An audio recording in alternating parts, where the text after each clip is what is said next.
Inisip ni Hyrcanus na medyo matagal na mula nang huli siyang narito. Naramdaman ng bayani na may isang dalaga na lilitaw, ngunit hindi niya agad maalala ang pangalan nito. At sa sandaling iyon, isang nilalang na anyo ng isang babae ang lumitaw sa harapan niya, binabati siya sa pagtatapos ng kanyang pagsasanay.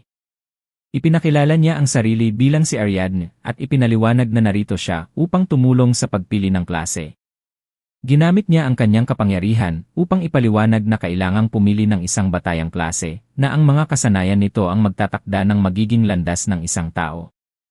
Inilarawan ni Ariadne ang tatlong posibleng pagpipilian. Ang mandirigma ay isang manlalaban sa malapitan, akma sa mga gustong makipaglaban ng direkta at masigla.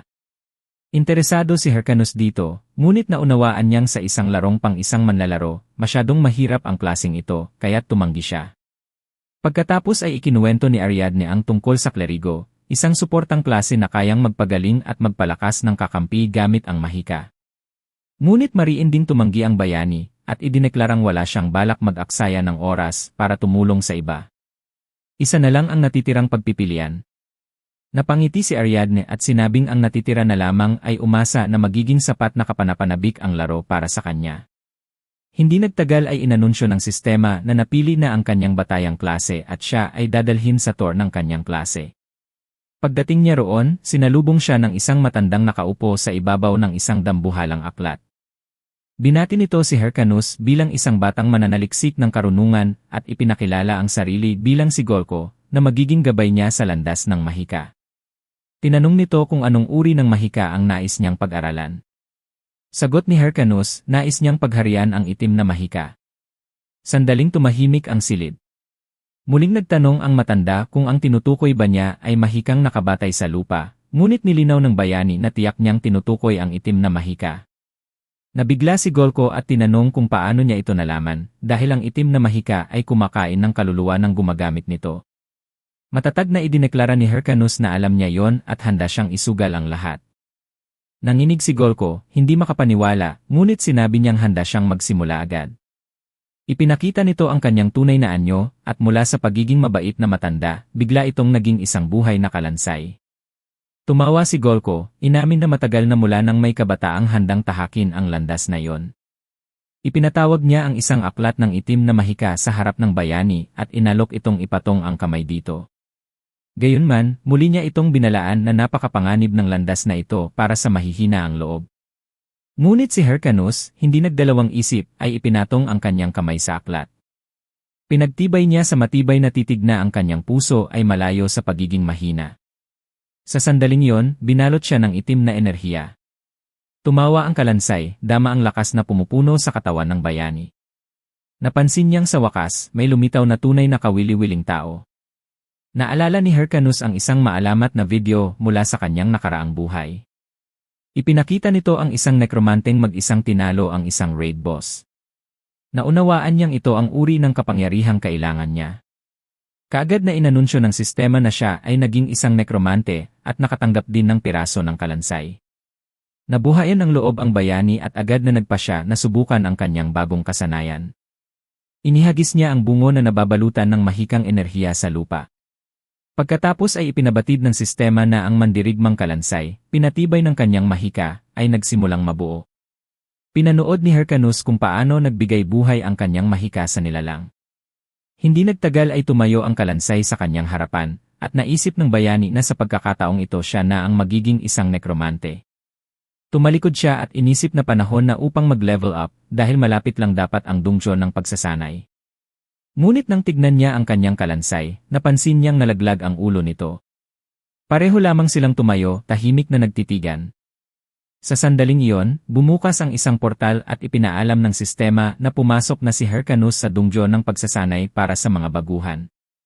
Gayunman, nasira ang kanyang mood nang maalala kung paanong madaling natanggal ang ulo ng kanyang kalansay. Naalala ng bayani na sa kanyang nakaraang buhay, mas maaasahan ang mga ganitong nilalang. Binuksan niya ang stats window at nakita ang paglalarawan ng kakayahang skeleton fragment. Naisip niya kung nasobrahan ba siya sa paggamit ng mana at nagpa siya na kailangan niyang mag-level up agad. Biglang may narinig siyang ingay at mabilis na lumingon. Isang kawan ng mga cool wolf ang dumarating. Natutuwa ang bayani at sabik sa paparating na laban. Hindi man sila ang pinakamalakas, ang bilis nila ang nagiging perpektong panubok para sa kanyang kasanayan. Inaktibo ni Hyrcanus ang skeleton fragment at inutusan ang kalansay na umatake. Agad na lumitaw ang kalansay sa kanyang harapan, at ipinaalam ng sistema na natukoy nito ang kalaban at handa ng lumaban. Humarap ito sa mga hayop at naglabas ng nakakatakot na ungol. Naging maingat ang mga lobo, ngunit iniutos ni Hyrcanus sa isip na lipulin sila agad. Sumugod ang kalansay sa pag-atake. Tuwa ang nadama ng bayani. Mas maganda pa ang lahat kaysa sa inaasahan niya. Naalala niyang kung ganito ang takbo, maaabot niya agad ang pinakamataas na antas. Ngunit sa unang hampas ng lobo, gumuho agad ang kalansay. Ang nakita niya ay nagdulot ng tunay na panghihinayang. Bumagsak sa kanyang paanan ang bungo ng pagpapatawag at halos mapaluha siya. Nainis at naguluhan siya. Binuksan niyang muli ang system screen, tiyak na hindi tama ang kinalabasan, at hinanap ang detalye ng kasanayan. Nakita niyang malamang nakalimutan niyang ayusin ang mode. Nilagay niya sa defense mode ang kalansay, ngunit pareho rin ang nangyari, ginilagisan lamang ito ng mga lobo. Binago niya sa ikatlong opsyon, special action mode, ngunit sumayaw lang ang kalansay sa harap ng mga kalaban. Hindi na kinaya ni Hyrcanus, halos lumuha siya sa pagkaunawang wala na siyang pag-asa. Nang subukan niyang burahin ang karakter, sinabihan siya ng sistema na imposible yon. Hindi maaaring mabura ang bagong account sa loob ng 3 buwan. Naisip ni Hyrcanus na hindi na niya mabubura ang kanyang account o mapapalitan ang klase, at higit pa, magsisimula na ang bayarin ng kanyang utang sa loob ng 1 buwan. Nagtaka siya kung bakit tila gumuho ang lahat sa oras na akala niya ay umuusad na siya. Tinitigan niya ang kanyang walang silbing kalansay at nagmakaawa na kahit tumayo na lang ito ng tuwid.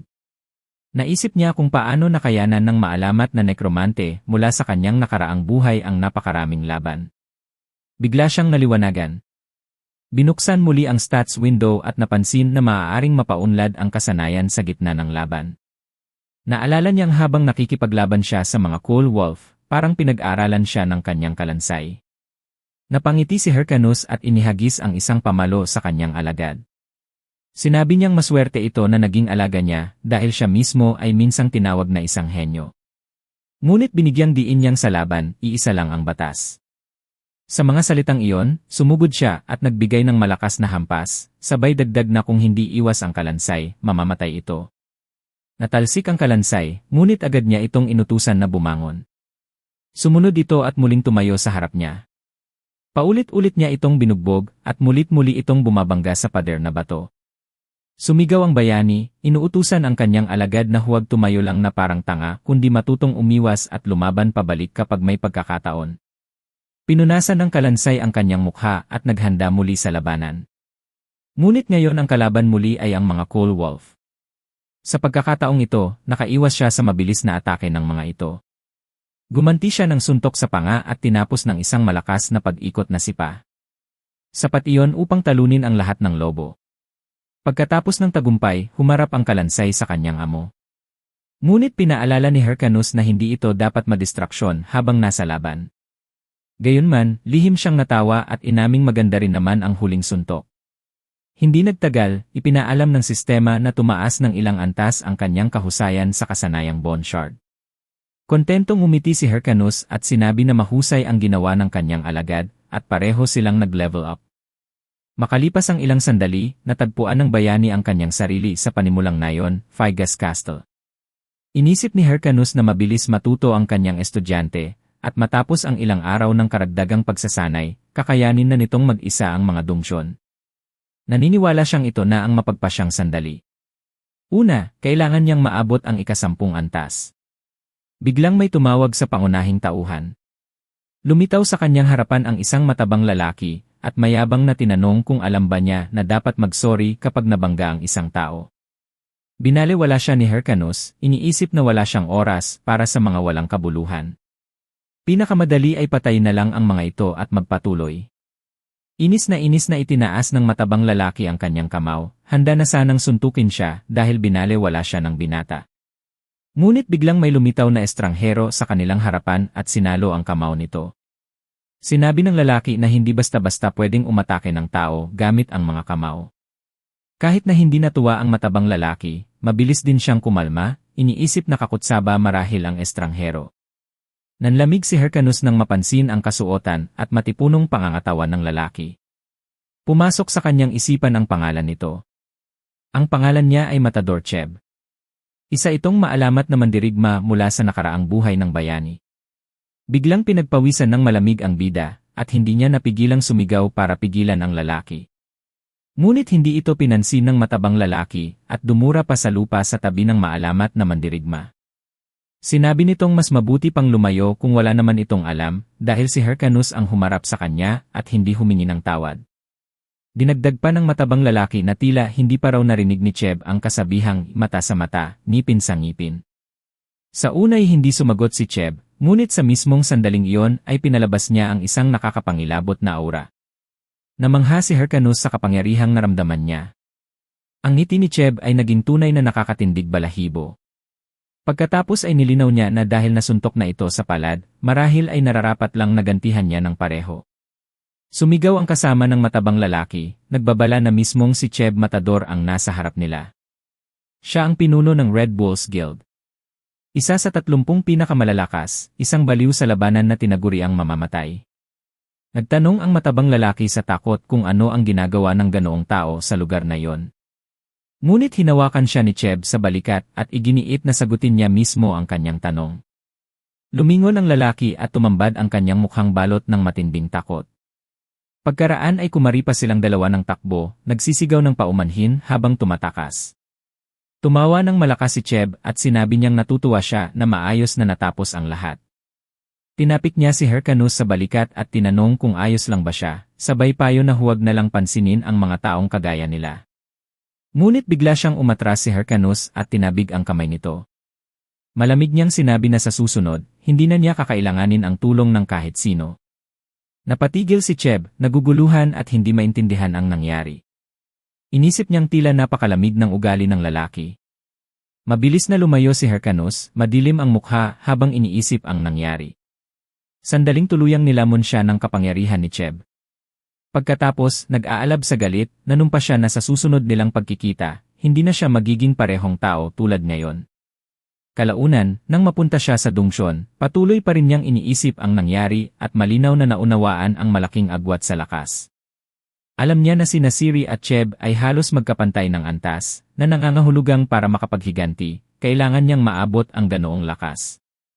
Habang nag-iisip siya, biglang sumalakay ang isang dambuhalang itim na tigre. Ngunit bago pa siya makakilos, nakita niyang mabilis na sumugod ang kanyang mandirigmang kalansay upang ipagtanggol ang amo.